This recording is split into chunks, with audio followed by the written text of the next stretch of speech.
Marilah korang. Alih dah tak alih bawa. Naik ya, mari dah. Alih dah. Ha. Naik. Oh. Ayah. Ni kawan baru adik. Diorang nak tumpah tidur rumah kita semalaman, boleh tak? Adik sini jap. Kejap tau kawan-kawan. Kenapa ayah? Ni kawan adik ke? Sekelas dengan adik? Tak. Adik baru je kenal diorang tepi jalan ni ya. Kesian dekat diorang ya. Diorang kena halau dengan mak diorang. Diorang tak ada tempat tinggal. Jadi bolehlah diorang tumpah tidur rumah kita. Bolehlah ya. Adik sekejap, ayah cakap dengan dia sekejap. Okey. Cik? Awak sebaya dengan anak saya ke? Yelah pakcik, saya sebaya dengan anak pakcik. Tapi kenapa korang dah ada misal, ada janggut, ada set bank ni? Pakcik, saya pakai bom pakcik. Minyak bom. Minyak bom. Oh, minyak bom. Tapi kau kecil-kecil dah lari daripada rumah ni. Tak baik tau. Nanti mak ayah risau kan. Dah lah, pergilah balik. Saya dah halau mak saya daripada rumah pakcik.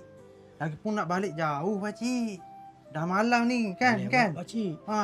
Bagilah kami tidur semalaman. Malam je pakcik. Betul tu ayah. Bagilah diorang tidur rumah kita. Lagipun kalau diorang nak balik sekarang ni jauh. Entah-entah malam sampai. Kesian dekat diorang ya. Okeylah. Tapi malam ni je tau. Pagi esok kau kena balik tau. Nanti pakcik ambilkan batal dengan selimut Terima kasih ya pakcik. Yeay. Bolehlah kita main sama-sama malam ni. Ni bantal, ni selimut Tak ada katil ke pakcik? Dah lah nak menumpang, nak katil-katil pula. Alah pakcik guras.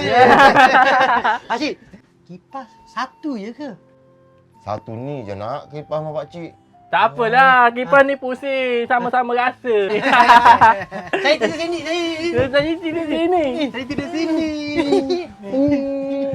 Ni ayah bantal untuk adik. Oh. Korang sebelum balik besok korang nak makan nasi tak? Nak. Ayah sebelum dia orang balik besok pagi besok ayah beli nasi Nasi?